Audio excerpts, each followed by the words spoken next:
नमस्कार, झारखंड समाचार में आप सबका स्वागत है। आइए जानते हैं झारखंड की तमाम छोटी बड़ी खबरों को। इससे पहले चैनल को सब्सक्राइब नहीं किया है तो प्लीज चैनल को सब्सक्राइब कर बेल आइकन को प्रेस कर दीजिए ताकि खबरों का अपडेट आपको मिलता रहे।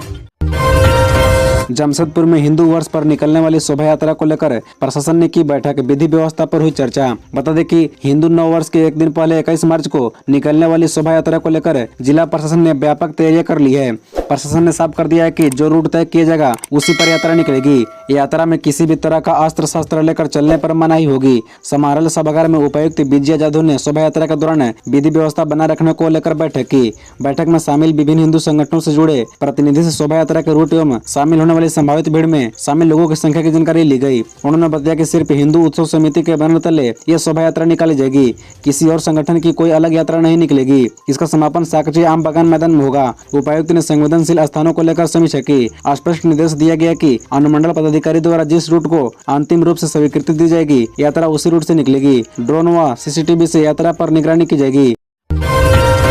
अलग अलग किए गए स्कूलों को मर्ज करेगी झारखंड सरकार। ड्रॉप आउट रोकने के लिए बन रही रणनीति। बता दें कि संसदीय कार्य मंत्री आलमगीर आलम ने कहा कि सरकार पिछली सरकार में अलग अलग किए गए स्कूलों को मर्ज करेगी। इसको लेकर उपायुक्त से रिपोर्ट मांगी गई है। सरकार ड्रॉप आउट रोकने को लेकर भी गंभीर है। कैसे बच्चे उच्च शिक्षा तक पढ़ाई करे, इसको लेकर रणनीति तैयार कर रही है। गुणवत्ता युक्त शिक्षा भी सरकार की प्राथमिकता में है। गर्मी के कारण स्कूलों के तय किए गए समय पर भी सरकार समीक्षा करेगी। बच्चों को परेशानी नहीं होगी। राज्य में साक्षरता दर रोकने को लेकर भी सरकार गंभीर है। इसको 90% तक ले जाने का लक्ष्य रखा गया है। मंत्री शुक्रवार को स्कूली शिक्षा, साक्षरता, उच्च शिक्षा और आईटी विभाग के बजट पर चर्चा के बाद सरकार का जवाब दे रहे थे। सरकार के जवाब का विपक्ष ने विरोध करते हुए बहिष्कार कर दिया। इसके बाद ध्वनि मत से स्कूली शिक्षा एवं साक्षरता विभाग का 724 लाख रुपए का अनुदान मांग ध्वनि मत से पारित हो गया। कटौती प्रस्ताव पेश करते हुए अनंत कुमार ओझा ने कहा कि सरकार ने स्कूली विभाग का बजट घटा दिया है। 2022-23 में कुल बजट का 13.54% शिक्षा विभाग को मिला था। इस बार 12.80% ही मिला है। तृतीय व चतुर्थ वर्ग के कर्मचारियों को हेमंत सरकार का तोहफा, जल्द मिलेगा कैशलेस स्वास्थ्य बीमा का लाभ। बता दें कि झारखंड के तृतीय व चतुर्थ वर्ग के कर्मियों को कैशलेस स्वास्थ्य बीमा की सुविधा मिलेगी। स्वास्थ्य मंत्री बाना गुप्ता ने माले विधायक विनोद सिंह के सवाल पर सदन में इसकी घोषणा की। माले विधायक विनोद सिंह ने सवाल उठाते हुए कहा कि राज्य के पदाधिकारी व कर्मचारी स्वास्थ्य बीमा योजना से आच्छादित नहीं है। स्वास्थ्य बीमा लागू नहीं होने से राज्य के पदाधिकारियों को चिकित्सा भत्ता व प्रतिपूर्ति दोनों का भुगतान करना पड़ा है। इसमें सरकार को 200 करोड़ से ज्यादा की राशि का व्यय करना पड़ता है। राज्य सरकार कैशलेस व्यवस्था व स्वास्थ्य बीमा के लिए 9 साल से प्रक्रिया कर रही है। यह कब पूरी होगी, सरकार समय सीमा बताए। स्वास्थ्य मंत्री बाना गुप्ता ने कहा कि सरकार अपने कर्मियों को लेकर चिंतित है। कई चीजों को बढ़ाने की जरूरत है। हमने प्रस्ताव वित्त व कार्मिक विभाग को भेजा है। विधायक श्री सिंह ने कहा कि 9 साल से प्रक्रिया चल रही है। 1 महीने 2 महीने नहीं तो 3 महीने का समय दे दीजिए। इस पर मंत्री बाना गुप्ता ने कहा कि आप 3 महीने के बाद कर रहे हैं, हम यह कह रहे हैं कि 1-2 महीने में ही कर देंगे। पूरा संकल्प था, उसमें कई बदलाव हो रहे हैं। हम नानुकुर नहीं कर रहे हैं। उन्होंने कहा कि स्वास्थ्य बीमा सुविधा हम देने जा रहे हैं।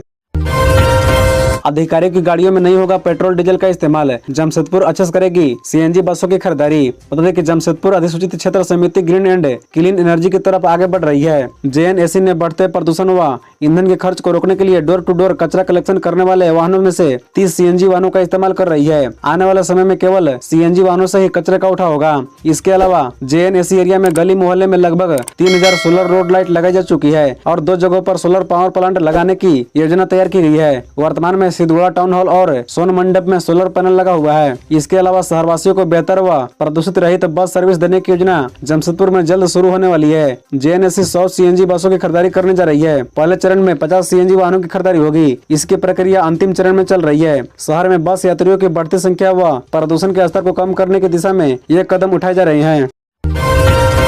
एनजीटी के गाइडलाइंस का पालन नहीं करने पर साहिबगंज के 38 क्रशर का सीटीओ होगा रद्द।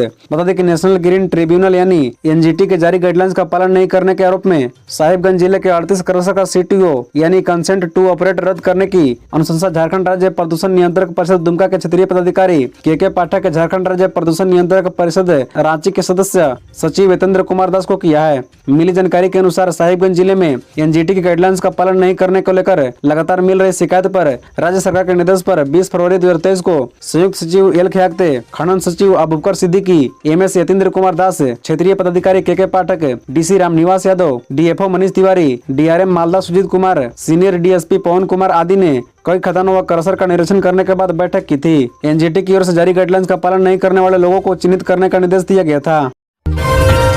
नियोजन नीति के विरोध में 20 मार्च को सीएम आवास का घेराव करेंगे छात्र, निकालेंगे अधिकार मार्च। दरअसल आपको बता दें कि नियोजन नीति मामले में आगामी सोमवार को छात्र मुख्यमंत्री आवास के सामने विरोध प्रदर्शन करते हुए अधिकार मार्च निकालेंगे। इसकी जानकारी झारखंड स्टेट स्टूडेंट यूनियन ने प्रेस वार्ता के दौरान दी। उन्होंने बताया कि 20 मार्च को मोरहाबादी से पैदल मार्च करते हुए आंदोलनकारी मुख्यमंत्री आवास जाएंगे और आवास का घेराव करेंगे। छात्रों ने बताया कि इस नियोजन नीति में बदलाव के लिए मांग करने पर भी चूंकि राज्य सरकार के द्वारा कोई निर्णय निकलकर सामने नहीं आया है और मुख्यमंत्री ने खुद कुछ नहीं कहा है, इसलिए उन्होंने आवास घेराव करने की तैयारी की है। छात्र नेता देवेंद्र नाथ महतो ने कहा कि आगामी 20 मार्च 2023 को पूर्व निर्धारित विधानसभा घेराव कार्यक्रम को प्रतिस्थापित करते हुए मुख्यमंत्री आवास घेराव कार्यक्रम तय किया गया। चूंकि विधानसभा में पक्ष विपक्ष के विधायक द्वारा लगातार आवाज उठाया जा रहा है, लेकिन मुख्यमंत्री नियोजन नीति पर चुप हैं। इसलिए छात्रों ने सर्वसम्मति से मोरहाबादी बापू वाटिका से मुख्यमंत्री आवास तक अधिकार मार्च करते हुए मुख्यमंत्री आवास घेराव करने का निर्णय लिया है।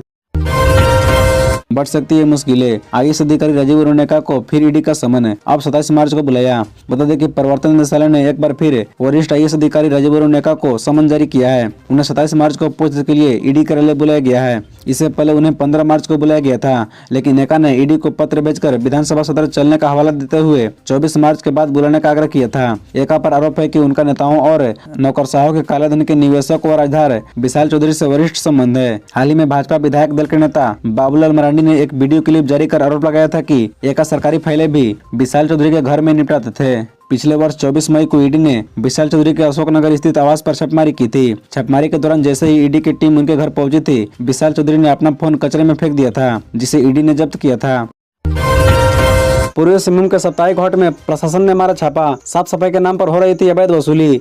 बता दें कि पूर्वी सिंहभूम जिले के कोवाले थाना क्षेत्र के हल्दी पोखर साप्ताहिक हाट में साफ सफाई के नाम पर अवैध वसूली का एक बार पुनः मामला प्रकाश में आया है।